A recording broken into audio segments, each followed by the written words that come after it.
Então aqui na parte 2, nós vamos agora verificar a divisibilidade por 8. Cuidado, pessoal, porque, veja, tem aluno que olha assim, ah não, se divisível por 6 é par e é divisível por 3, eu vou usar o mesmo critério para o divisível por 8, par e divisível por 4. Não é assim, tá? Não é assim.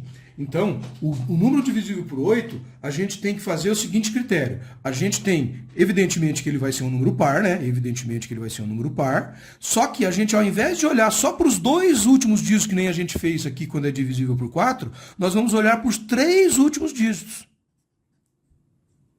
do número. Então, por exemplo, eu vou pegar, nesse número aqui, eu pegaria o 536 e verificaria se o 536 é divisível por 8. Daí eu tenho que pegar e fazer a divisão e verificar se dá resto zero nessa divisão. Tá? Então, por exemplo, 53 é dividível...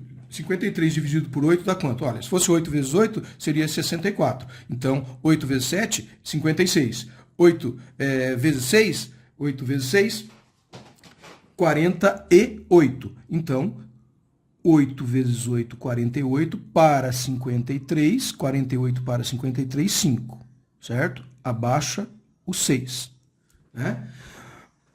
8 vezes 8, 48.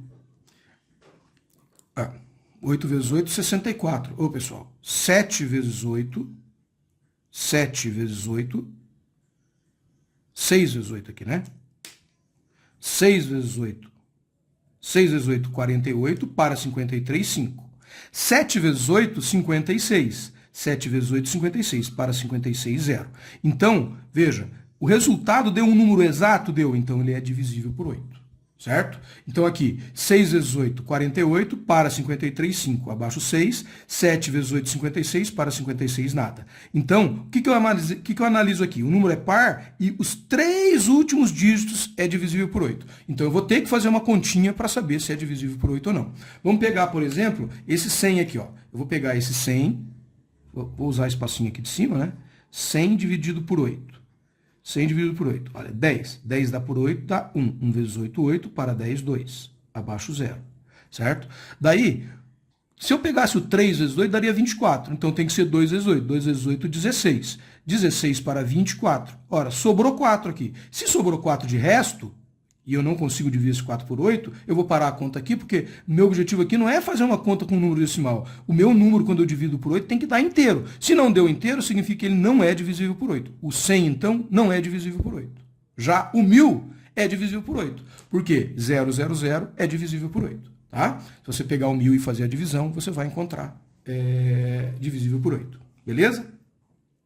Tranquilo, então. E para saber se o número é divisível por 9, né? A gente usa o mesmo critério do número divisível por 3. A gente soma todos os algarismos. Então, a gente soma os algarismos. E se essa soma for divisível por 9, o número é divisível por 9. Então, veja, no 3 a gente faz isso e verifica se o número é divisível por 3. Então, se o número for divisível por 3, significa que ele é divisível por 3. Aqui no 9 eu faço a mesma coisa, só que o resultado tem que ser divisível por 9.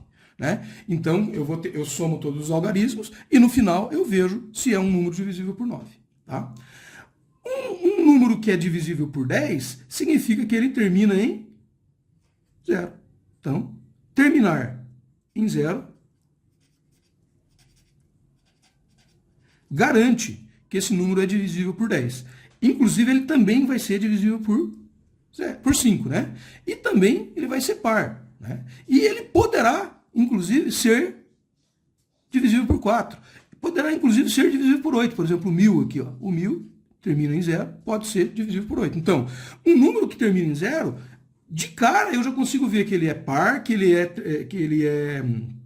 é divisível por 5, que ele é divisível por 10. Mas ele também pode ser divisível por 4, divisível por 8. Né? E também até pode ser divisível por 6. Né? Tem situações que um número pode terminar em 0 e ser divisível por 6. Por exemplo, o número 30. O número 30 é divisível por 6. Né? E aqui, o 100, para ser divisível por 100, terminar em 00.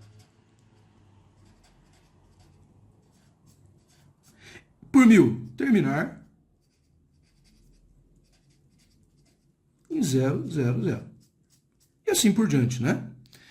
Então, pessoal, esses critérios de divisibilidade, conhecer esses critérios pode facilitar a sua vida em determinadas situações, para você não ter que pegar e ficar fazendo uma divisão de um número grande, né? Você faz, às vezes, uma divisão mais reduzida, ou no caso aqui do 3, você nem precisa fazer a divisão, você vai só somar os números e verificar se ele está na tabuada do 3, né? Porque você soma, você vai somando, professor, mas eu somei e o resultado o resultado da soma deu um número grande, muito grande. Você pega esse número que deu de resultado e soma de novo, né? Até você chegar num número que tenha lá, esteja na tabuada do 3. Né?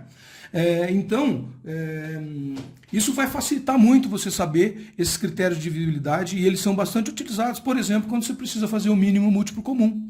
Né? E a gente toda hora precisa fazer o mínimo múltiplo comum. Para, por exemplo, resolver uma fração, eu preciso do mínimo múltiplo comum. Né? Para fazer uma decomposição, para resolver uma raiz quadrada, toda hora eu uso o conceito de divisibilidade de números primos. Beleza, pessoal? Espero que tenham gostado. Até uma próxima.